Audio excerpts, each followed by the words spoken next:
रावणा, तू मला तशाच पाचारण केले.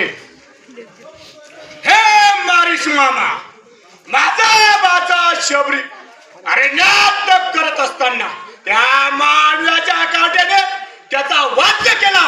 वा बाई माझी बाई स्वरूप नका, तिचे नाक व स्थान कबट हवी तशी विटंबना केली. तरी त्या मांडव्याच्या काट्यात होय एक सुंदर स्त्री आहे. तू सोनेरी हातलीचा रोप घेऊन त्या मांडव्याच्या काट्यांना घोर अरण्यात ने, म्हणजे त्या सुंदर तिला त्या पांडुरमध्ये करतोय. हे रावणा, तू भेद प्रदेश जाणणार असून सीतास्वामीच्या उरावर पडले धनुष्य रामाने उचलत तेव्हा तुझा पराक्रम कुठे गेला होता मूर्खा? त्या मांडव्याच्या काट्याचा प्रताप माझ्या पुढे कथन करताना तुला लाज कधी वाटत नाही? चाल मूर्खा, चालव, नाही तर तुझा चिरसाद करेल. रावणा, तुझ्या हाताने मरण्यापेक्षा राम मरणाने मुक्त होईल.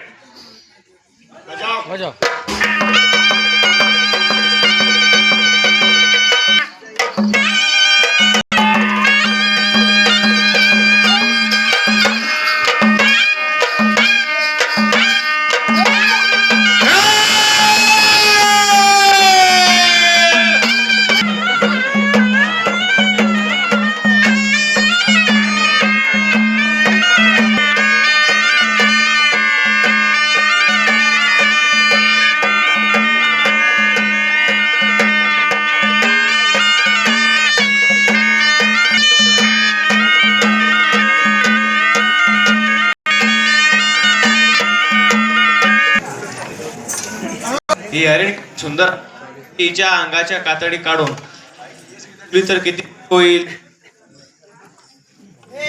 जानकी, हा खरोखरचा सुंदर रूप नसून एक मायावी राक्षस आहे.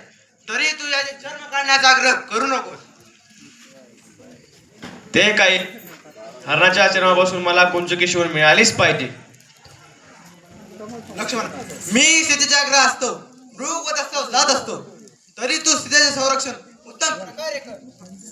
प्रभू, समरंगण्या काळ जरी प्राप्त झाला तरी मी माझ्या अर्धचंद्रबाणा त्याचा वध करीन. शाबास लक्ष्मणा, शाबास.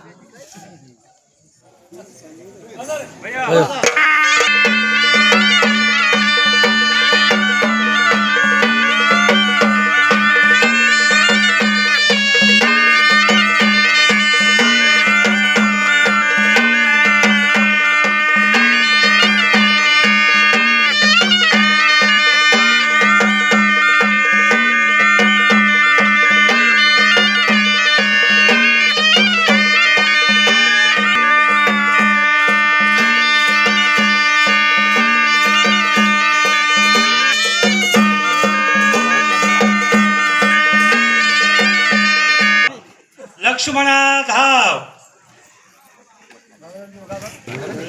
भाऊजी, श्री प्रभू रामचंद्र संकटात सापडले असून तुम्ही त्यांच्या मदतीस जा.